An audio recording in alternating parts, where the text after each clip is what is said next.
All right, Jane, we're ready whenever you are. We've got Ezekiel all prepped up with a screen share, and we've got about, I don't know, 10 folks on Zoom with us tonight, and another 5 or so who've tuned into Facebook Live to watch our hot topics on the county budget. Terrific. Thank you, Wendy. Thanks everyone for joining us for Hot Topics tonight. We have asked our budget officer, Ezekiel Vega, to join us this evening to walk us through where we are in the budget process, you know, what the county budget looks like for this year and going forward. And I'm also going to talk a little bit, or ask him to talk a little bit about the kind of the bigger picture of the county budget. I'll have him kind of tell us what's going on, but then maybe depending how that goes, ask him to step back a little bit and give us an idea of kind of what the county mandates are, where we get the money to do some of the things that we are required to do by different entities, and how that all fits together. But first, I'd just like to ask him to walk us through what the budget is looking like. The county is going to, the Board of Supervisors will adopt a budget at the end of this month, June, so that we will be ready for the new fiscal year, July 1st. But as we all know, the pandemic is having quite an impact on the economic situation, and it actually produces a lot of unknowns in the budget process. We have an idea of which revenue streams might be hit hard, but we don't know the full extent of it. And then we also know that there are segments of our community that are being hit hard by the pandemic, and we know some of those needs, but there will be continuing needs. So we'll need to keep track of all of that and really work with all of you to assess the best way to move forward. So with that, I want to welcome folks to Zoom and on Facebook, and turn it over to Ezekiel Vega. Mr. Vega has been in his current position sort of a couple of months, jumped in right in the thick of the pandemic and those economic impacts, and has stepped up to try to bring us a budget and walk us through a process that will help us meet our obligations and meet the needs of the community. So welcome, Mr. Vega. Take it away. Thank you, Supervisor Parker. It's good to be here tonight with you and the group of community members in your district, just to have an overview of the budget. And as you indicated during your presentation, your brief remarks, we actually we have a quite lengthy budget process. So I think that one of the points that you wanted me to touch on is the process for the budget for the county. So the budget process for the county starts as early as November of the previous year. So right now we're in June of 2020, and the budget process for the county began in November, where departments and specific programs present forecast to the county administrative officer, and then the CAO then presents that forecast and budget estimates to the Board of Supervisors. After all that work is done sometime in February. After that happens and the forecast and the year-end estimate is prepared, then we go into the actual formal budget presentation for the Board of Supervisors. So we have a Board of Supervisors budget workshop, which this year occurred in April. And then after that, we have budget hearings, which Supervisor Parker was alluding to in June 1st and June 2nd, where the recommended budget is presented. And then after that is presented and there is deliberation by the board members and input from the community. Then the CAO is tasked with coming back with changes to that budget and present that information to the Board of Supervisors and the public for adoption of the budget. So that's the next step that we're going to be following on June 23rd, which is next week already. And then once that happens, the board will consider what they, the direction that they provided to us during the budget hearings, the community input, and then if everything meets the requirements and the guidance that they have provided, then they will vote to either adopt a budget or not, or provide more direction to change things to say, you know what, this doesn't work. But we anticipate that the budget will be adopted as planned, given that we have had ample community involvement and ample comments from the supervisors, but you never know how things may go. So that will be next week. So as part of all of that, what I intend to do tonight is just present to you some of the information that we have presented to the Board of Supervisors during the June 1st and 2nd meeting with some of the information for the county budget. So if you attended that budget hearing, some of the information may look similar to you or you are already familiar with it, but some of it may be completely brand new. You did not have the opportunity to attend those budget hearings a couple of weeks ago. So with that, we'll just start the presentation.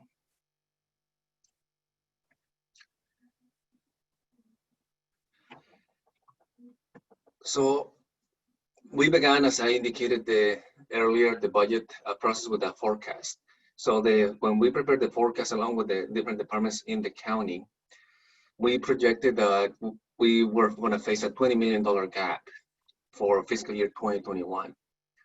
And then a $30 million gap for the following year and a $40 million gap the year after that. And a lot of that was driven by a lot of the different cost drivers that the county has been challenged by in the last few years, which include healthcare costs, pension costs, workers' compensation, general liability, those type of costs that had significantly impacted the county budgets over the years and continue to be a challenge for the county. But in addition to that, as alluded earlier, the pandemic has impacted all of our lives and also local government's revenues and operations. So when you look at the bottom of the slide, at the bottom, you see that in addition to the $20 million gap that we were facing for fiscal year 2021, we were estimating that we will also get an additional $7 to $10 million gap. So as part of the recommended budget, we have to figure out a way to address that significant gap in revenues to meet the expenditures needed to continue with the services that the county provides. And you will see some of that on the slides on how we were able to address some of those concerns and some of the challenges that still remain unsolved. And that unfortunately, in some instances, will just mean reduction on workforce, FTEs, and in some instances programs. But I think that with the direction of the Board of Supervisors, we were able to avert many of those more catastrophic reductions in the budget. So as you have heard probably in the news I'm sorry for that.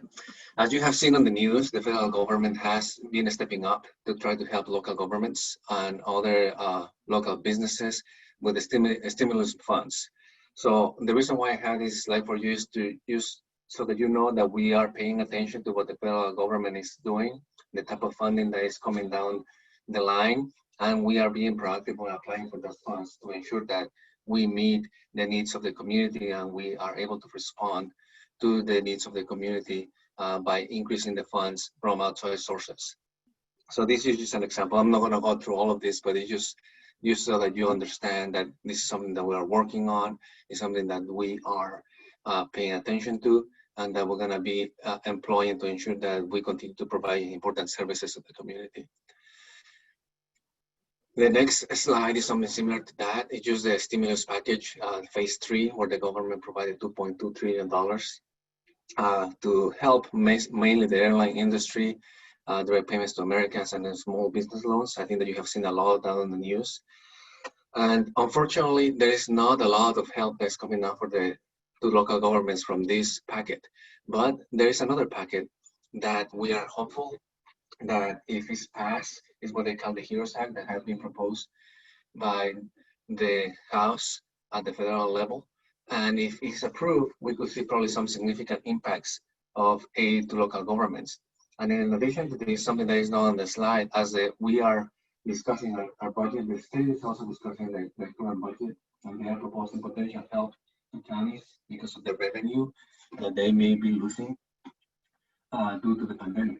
So the last I had heard at the state level, there was a $1 billion bill that was being proposed by the state legislature, so that the governor will consider that proposal by the legislature.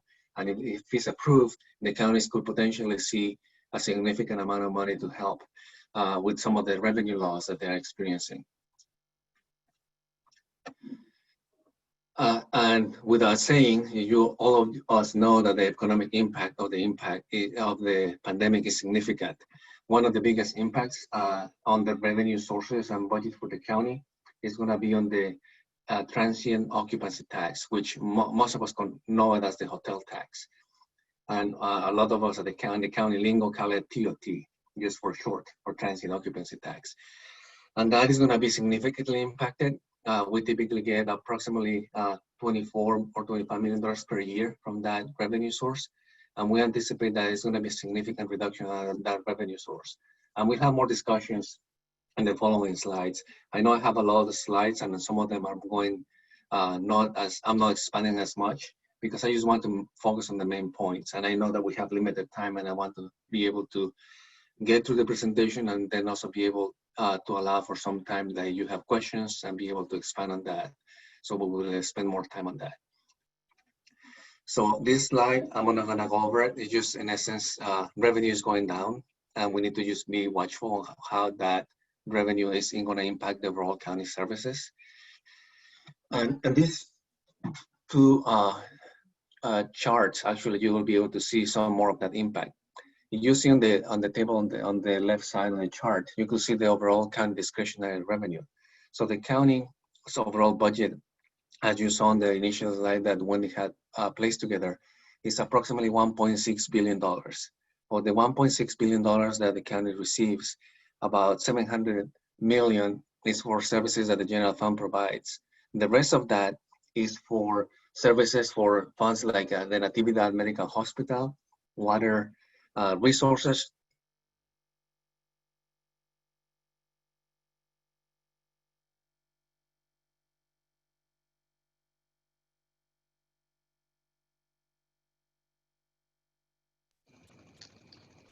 Oh, I think we may have. On revenue by the fees needed services in the community for those that could less afford them. Ezekiel, sorry, at least for me, I didn't hear what you said after, so you were setting it up that our budget is 1.6 billion, 700 million is the discretionary money, and the rest goes to programs like Natividad and the Water Resources Agency. And then after that, I didn't hear what you said. So could you kind of go back there and repeat what you said? Yes. Thank you. Can everyone hear me still? I got a message that my internet was not stable, so hopefully you can hear me. So far we are, but yeah, it froze you and didn't let the audio come through. So, okay. But now you're back. Sounds good. So what I was talking about was, in essence, that the overall county budget is $1.6 billion, and approximately 700 million is for the general fund. And in the general fund is that captures all of the services for the services such as public safety, health department, social services, those services that serve the community and are funded through taxes or some federal or state revenues. And the other funds like Natividad Medical Center are those that are funded mainly through fees that they charge to the individuals that they serve. So the biggest focus of the budget typically for government is on that area that is focused on the general fund. So these slides that you have here in front of you are focusing on discretionary revenue that goes to the general fund to provide those type of services like health, social services, public safety, those type of services. And the majority of the revenue that we receive to provide those type of services comes from property taxes. So that's why you see on this specific slide that property taxes is highlighted. And you can see the trend over the many years where property taxes has consistently gone up since fiscal year 12-13 with a small decrease in 13-14, but consistently going up. And we were projecting initially that these property taxes, when we begin the budget process, will continue to go up. But unfortunately, due to the pandemic, we anticipate that there will be a potential impact in future years for property taxes, not immediately right away, because of the way that these are calculated is that they are calculated based on the prior year's assessed values. And the revenue that we expect to receive in 2021 is based on information that was collected during fiscal year 18-19 at the end of December. So we will not see a significant impact in property taxes initially, but on the flip side, one of the other important revenue sources that the county receives is the hotel tax, which is also called the transient occupancy tax. And as you can see on the chart on the right side, that is projected to be reduced significantly, where we typically receive about $25 million, but as you can see, we're projecting that we only are going to receive approximately $20 million in the current year, and we may only receive about half of that in fiscal year 2021. And those projections are assuming that the COVID-19 situation continues to evolve, and we'll have to continue to monitor it. And depending on what happens in the economy, those projections will be updated. But that is what is impacting significantly the county budget. So on the next slide, just to bring it all together between revenues and expenses, when we began the budget year, I had mentioned before that we had begun the projection with approximately a $20 million gap. And this slide shows that gap and some of the major cost drivers that are driving that imbalance between revenues and expenses. With revenues on the green bar, you see $16.1 million that was going to grow from one year to the next, where expenses were projected to grow by approximately $36.2 million. So the difference of that is about $20 million. So that is the significant challenge that we began facing with the budget.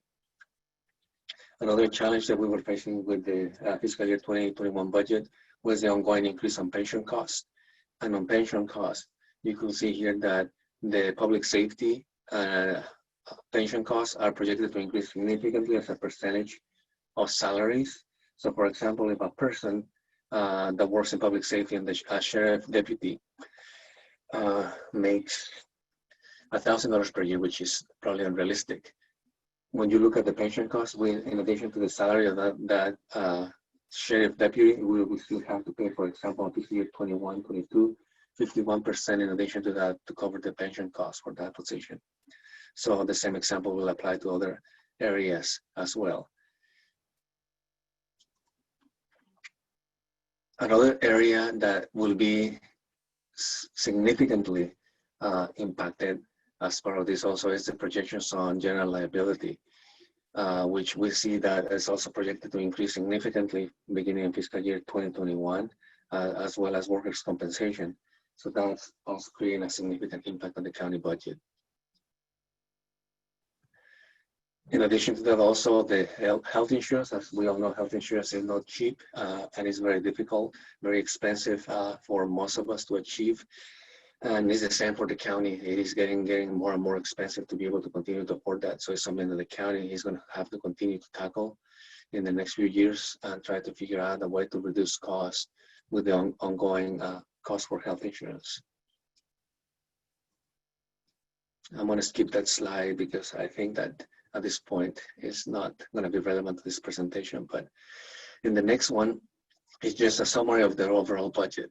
After you saw what type of situation we were facing, this slide just brings you the overall recommendation that we brought to the Board of Supervisors. We have brought a recommendation for a $1.6 billion budget that was using $96.1 million in, which was an increase over $96 million from the prior year.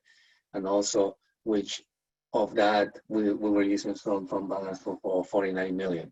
And the overall use of fund balance is described in this slide in the general fund, where we were making some specific transfers that, for example, of $15.4 million for the building replacement fund. That type of revenue was being transferred from the general fund to a different fund to be able to meet the requirements of or the purpose of the funds, the reason why those funds were being set aside. So just as an explanation, we had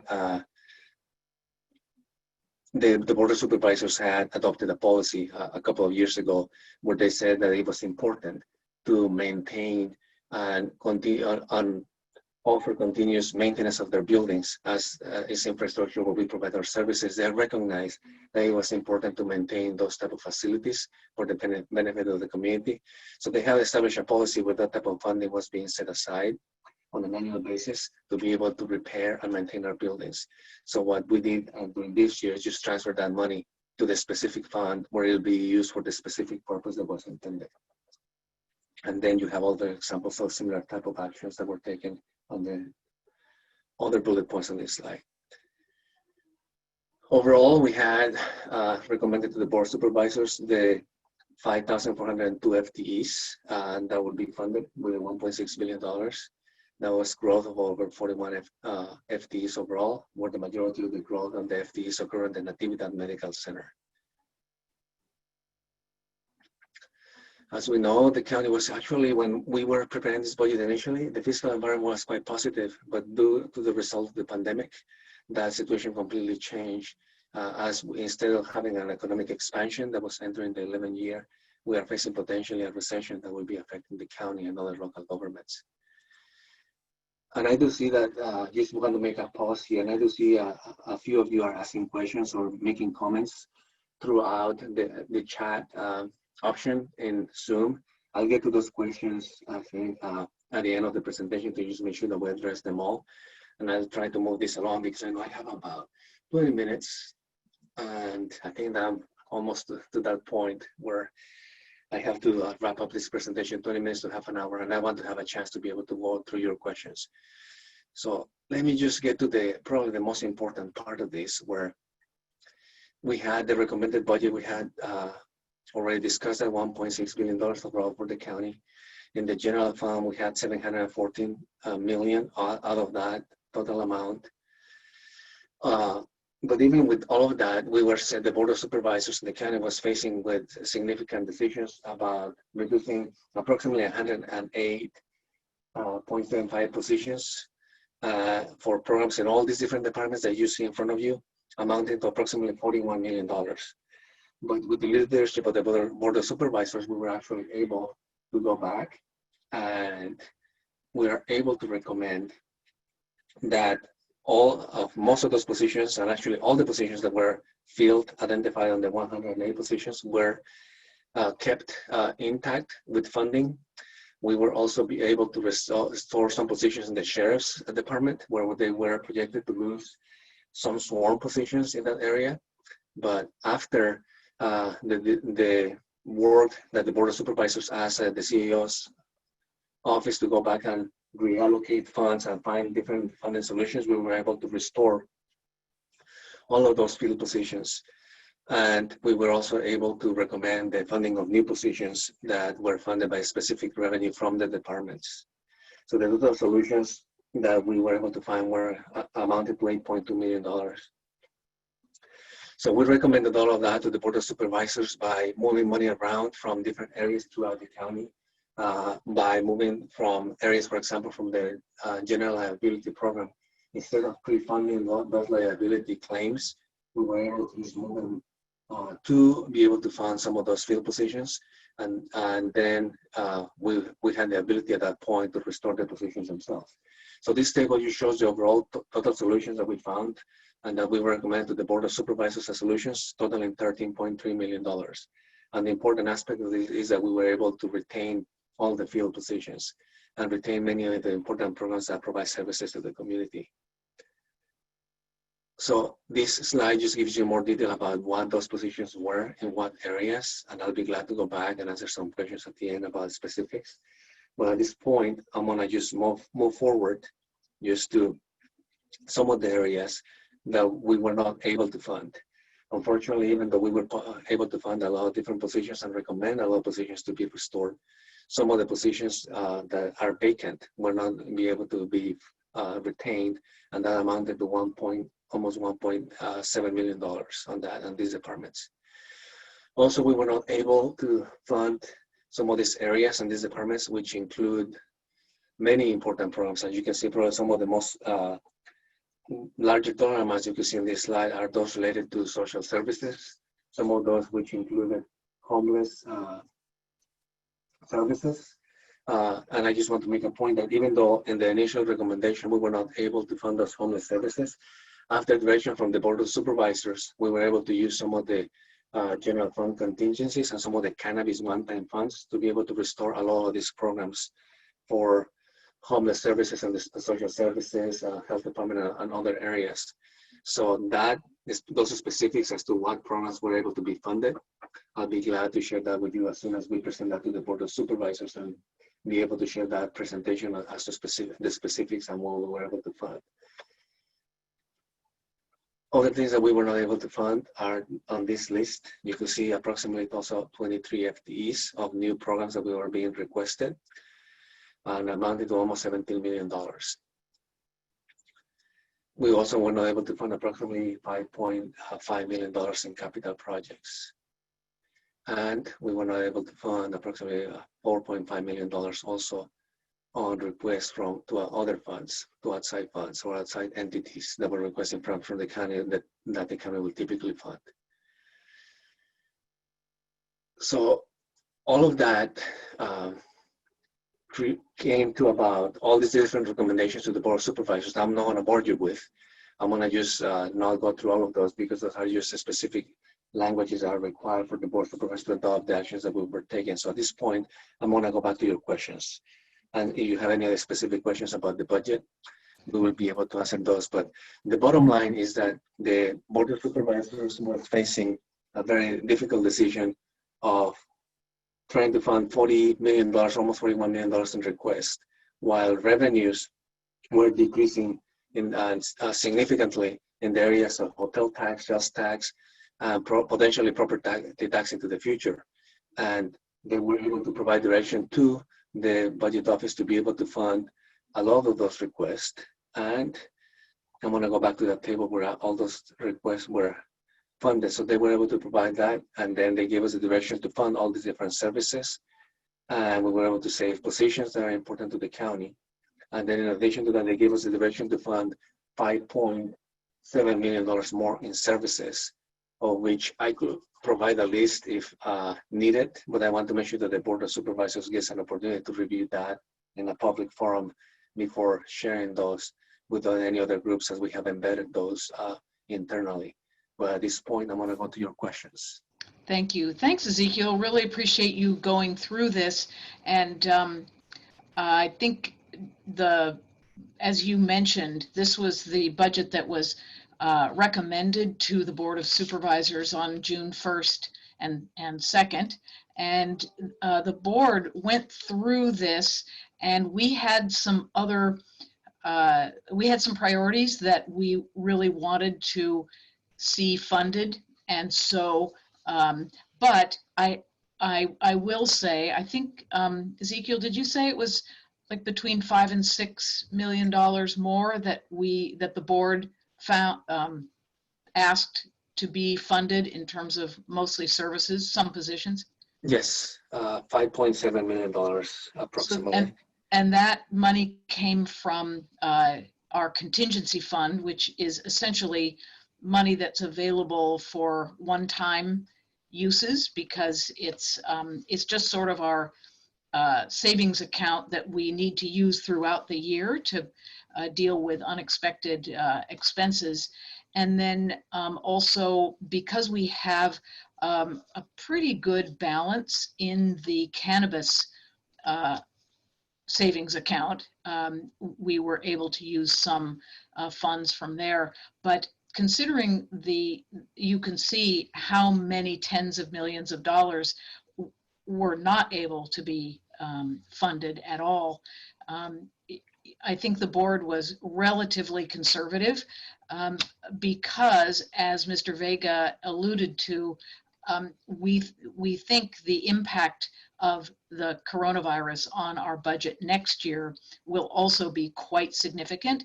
So we don't want to put ourselves too far out on a limb so we were being as cautious as we could be.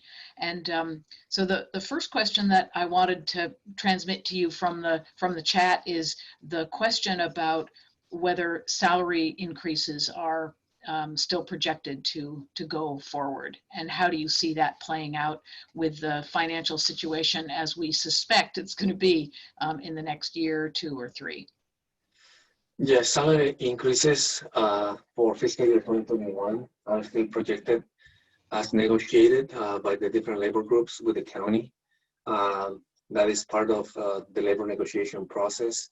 And as it was agreed upon by the bargaining groups with the county, we are continuing to project those salary increases to still occur beginning July 1st. Thank you. And actually, before I ask the next question, I want to check with our host here, Wendy. Is it possible, I see that some of the people attending the Zoom meeting have raised their hand to ask a question. Can we unmute them and let them ask a question? I think we can try to figure that out. This will be another new Zoom piece that we're working on. And I'll just mention too, I'm not sure, I seem to be having some trouble with the Facebook Live, so it may or may not actually be working, but anyone who has questions who's watching on Facebook Live is welcome to message me directly if they have questions, and we will do our best to get their questions fed into the Zoom and answered tonight. But let's see here. Sylvia, I see Sylvia has her hand up. I just opened Sylvia up. Let's see here. Sylvia, can we hear you? Can you hear me? We can. Okay, fabulous. And then Colleen, you're up next. Great. I want to know that several questions because I'm pretty new to this. I want to know that compared to the last year, in expenditure, budgeted expenditure, are we down because we couldn't fund all of those things? I am expecting it to be down, but I do not know whether it's 2 billion that we have last year versus 1.6. That's one question. Second question is that I attended the budget at Seaside, and there's a lot of requests and asking the reduction in the funding for the police. And I am wondering the court fee and the police fee in the county, what is the percentage compared to the total expenditure? And then the third question is something I don't understand. What is safety pension? I hope I captured all your questions. Yes, I'm here. So I think on the expenditure side, that's an easy answer. So expenditures are projected to be up by approximately $96 million from the prior year, even though revenues are down. So expenditures are still projected to be higher. And I think this might be a good time to talk about the county's budget. And it's a little bit different from city budgets in this way, certainly in terms of order of magnitude. We talk a lot about the general fund because that's the money that the Board of Supervisors and the staff of the county have some measure of control over.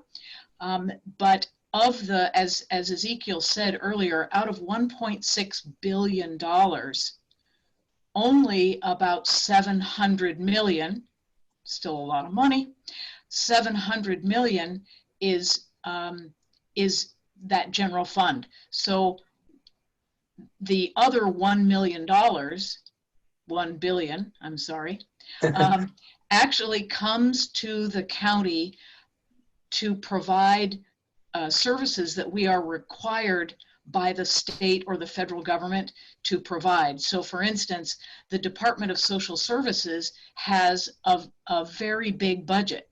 And I don't know off the top of my head what it is, but it's probably in the $600 to $700 million range. And I think I don't remember, but anyway, let's just say it is. The general fund actually only contributes a small amount to the Department of Social Services budget because they get most of their money to provide the services they provide to the community. Most of that comes from state and federal sources. So when Ezekiel says, well, actually, we're having a challenging revenue year, budget-wise, but our expenditures are actually up $96 million, almost $100 million this year over last year. And a lot of that, I'd say most of it, all of it, is due to increases in funding that are coming for health services or Department of Social Services that are coming from state and federal funding sources, and that's not having an impact on our general fund. So it's kind of a head scratcher when you first hear it, that the budget is actually bigger this year compared to last year, when we know that we're bringing in so much less revenue. So sorry, Ezekiel, to horn in on your answer. But maybe you can move to the, I think there's a lot of interest in the community, as you heard at the Board of Supervisors, also talking about how do we make sure that we're getting the right balance between law enforcement expenditures and investing in the community and services that will help serve the community in important ways, ways that really improve public safety overall, but are not law enforcement costs. I think the question was about what the percentage is of like costs for law enforcement in the county budget compared to the overall budget. Yes, and in general, it's approximately 50% of the general fund contribution, or that discretionary revenue that goes to the sheriff department for public safety and also some of the other areas. So it is a large percentage of it. I don't recall the specific percentage right now, and I could look it up, but it is in general for any type of local government. When you look, depending whether they have fire or not, or the percentages could be higher, but in general, it's approximately 50%. And I'll find that the specific percentage to be able to share with the group, because I don't recall the specific percentage. Thank you. Yes, I think it is very close to 50%. And I think that is that just the sheriff, or is that the sheriff and the DA as I think well? it's all the public safety, but I'll check. Yeah, I think so too. So it's 50% of our general fund, but that's a lot of money, $350 million. But in a budget of 1.6 billion, it's actually a smaller percentage, and I am not going to try to do that math, in my head, but you can. So, but what we see in Seaside is 42% of the general fund is dedicated to law enforcement. And it's actually our general fund at the county actually has a larger percentage, partly because we do have the district attorney as well as the jail and the sheriff's deputies out on patrol. We have quite a bit of responsibility. And then I think, Sylvia, your other question was what is safety pension? So I don't think so. All of the employees who work for Monterey County, they as individual employees and the county as the employer both contribute to their pension, so that when they retire, they have some money to live on. As you could see in the chart that showed safety pension and miscellaneous, which is what everybody else gets called. Oh, good. Ezekiel's going to find that for us. So you can see on the screen that safety pensions in 2011-12 were 20, 28, 29% of salary, and you can see how they have jumped up and to close to 50% and above in future years. And then if you look below, you see miscellaneous. These are all the other employees. So these are your social workers, your eligibility workers, your planners, you know, the vast majority of county employees, their pension costs are, they were at about 11% of salary, and they're now approaching 20%. And that's on top of their salary. And one of the reasons that those are increasing so much is that when the stock market doesn't perform well, the employer has to put more money in so that the amount of money that employees expect when they retire will be there when they retire. So, public safety employees have over the years managed to negotiate very significant percentage of their income to go to their pension. So they, if you're someone who's making what, $40,000 or $50,000 a year down in the blue miscellaneous line, and your pension has been at 12, 13% of your salary, you may retire with maybe about after 25 or 30 years of service, you may be able to retire with $25,000 to $35,000 a year of pension. Some of the safety positions can be well over 100, sometimes over $200,000 a year. So it's one of the challenges that we have, is that more and more of the money that we are that we receive has to be set aside for future use on the retirement. We want to make sure that our employees have a safe and financially viable retirement, but it's expensive.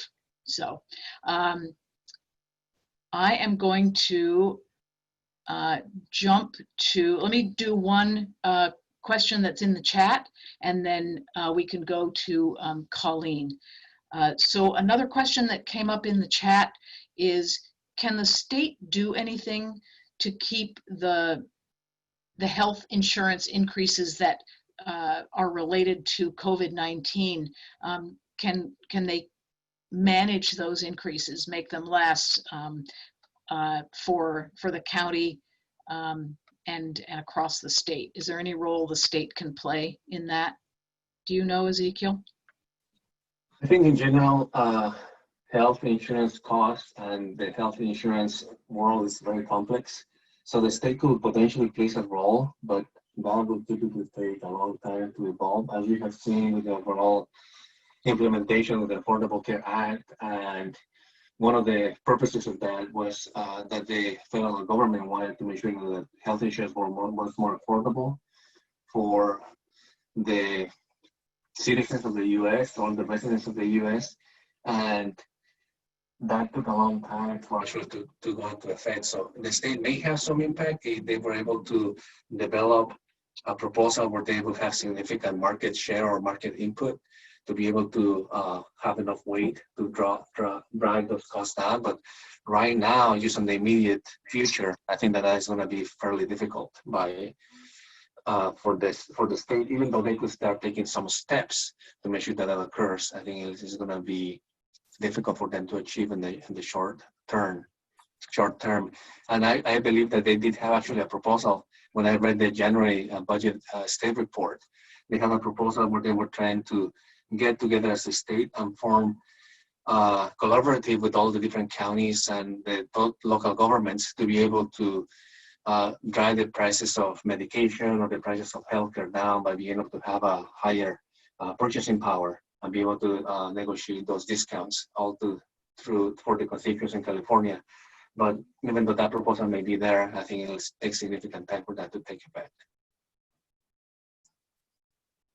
Thank you. And the other thing about this, as it relates to the expenses being related to COVID-19, there are some funds coming from the federal government to help the state and counties and local jurisdictions for some of the pandemic related impacts. I don't know if the health insurance or the health costs will be part of that, and I don't know how well those can be separated out.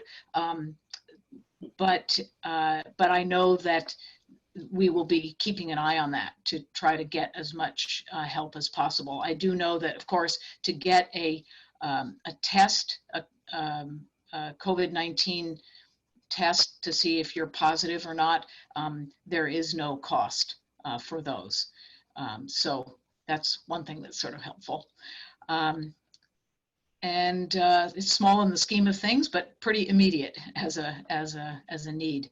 And then Wendy, if you could unmute Colleen, we'll see what her question is. Yeah, and I'm not seeing Colleen's name anymore, but I am seeing Ted.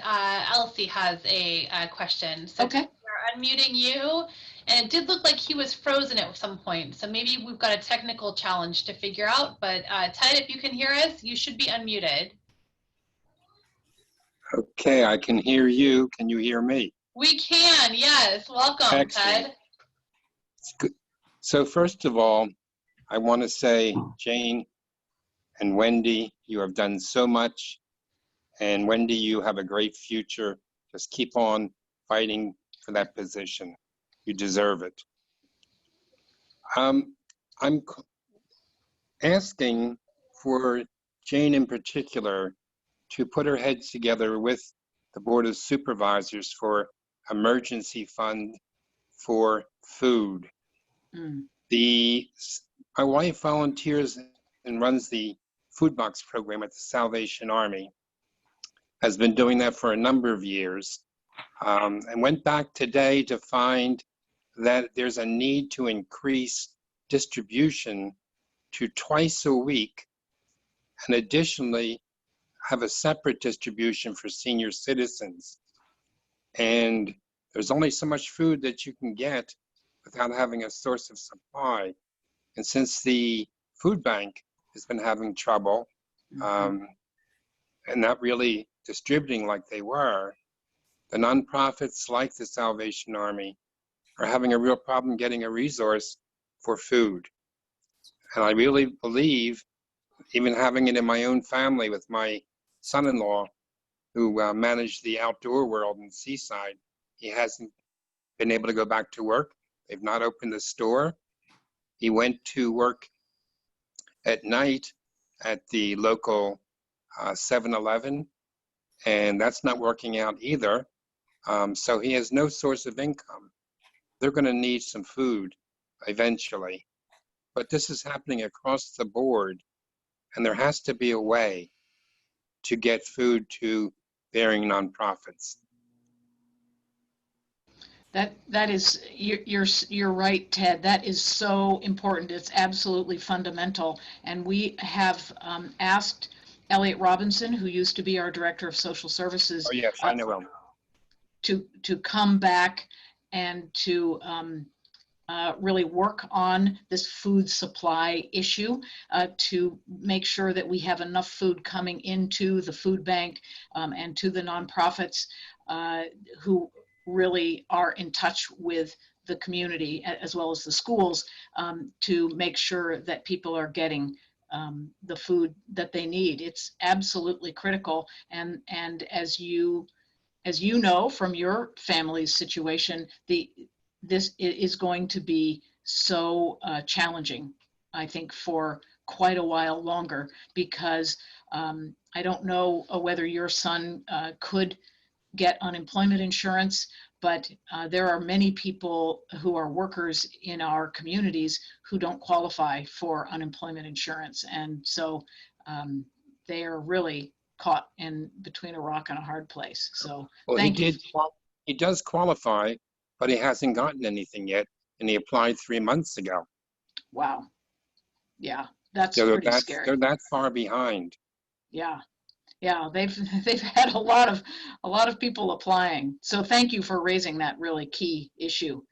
I wanted to get to, so there was a comment about related to healthcare that you know, healthcare for all, single payer, some kind of universal coverage would really save money and free up resources for other purposes. And there's a question here about whether there's any way for us in Monterey County, together maybe with neighboring counties, to put together some kind of universal health care package or way to do that, or do we have to wait for the state to come up with a plan?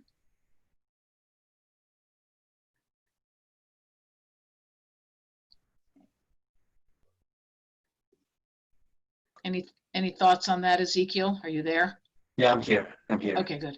So I'm thinking of the question. So could you repeat that to see if I get? Yeah. So one of the participants is saying if we had a single payer or some kind of universal healthcare coverage plan, that it would help so many people and basically cost less, I think, essentially because you could get the insurance companies out of the middle maybe. But and I know at the state level they've been thinking about this and talking about it for a while, but nothing has materialized yet, including the option that you were talking about earlier. And the participant is wondering, is there any way that Monterey County, either on its own or with some neighboring counties, could set up some sort of universal health coverage plan or option, or do we have to wait for the state in order to do something like that? Potentially, it's something that local governments could do on a regional basis. I know that some of the bigger counties that have more significant resources, like LA County, are looking at that type of option. But I think for a county of our size, it will be a significant resource allocation that we don't have. I think it would require a significant allocation of resources that we may not be able to have to establish that type of a plan. But potentially regionally is something that could be achieved with many different counties. But even something like that will still take a while. It's not going to be an immediate solution, but yes, it's something that could be explored by the county as a potential option. Great, yeah, and I know that we have Esperanza Care. It's not a complete healthcare coverage opportunity, but we have made it available to, I think, about 3,500 people who don't qualify for any other kind of health coverage. So, and that's actually Natividad is the one kind of fronting the cost for that. So I'm glad to hear you say that we could look at it locally. It does cost money, but I think overall it could definitely save money as well. We're getting close to the end of our time. There are a couple of other questions. There was someone commented that you could actually balance the budget by not granting every single department's requests, and that is, of course, what happened. That was the recommendation that you brought forward to the Board of Supervisors, and yeah, we have to say no to some of these things, unfortunately. And then there's another question about whether there's a way to establish food distribution, it sounds like fairly directly from our farmers and the different agricultural interests in the county, that could make some of that food that's right here in the fields available to the people who need it. Do you know if there's any talk? I know some farmers provide produce to the food bank, but I'm also hearing that farmers are plowing some of that food under, that they're not harvesting it. So what are you aware of, Ezekiel, about kind of making some of that fresh food available to people? Yeah, unfortunately, I'm not attuned to that type of program, or haven't heard of any specific programs that I could offer for the benefit of this call. I wish I knew more. It is a great idea, and I think I did hear today from our federal advocate, federal level, that there is money, food assistance money, that is supposed to be being made available to farmers and ranchers to do exactly what the questioner is asking about.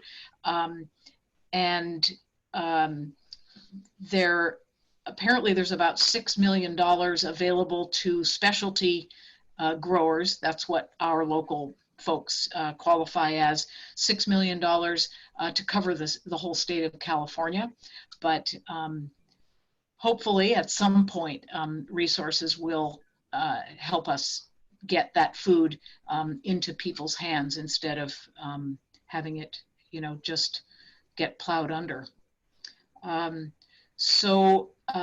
want to thank you, Ezekiel, for being here tonight. We are getting towards the end of our time. I want to give you a minute or so, though, if there are any wrap-up comments you want to make about the budget process.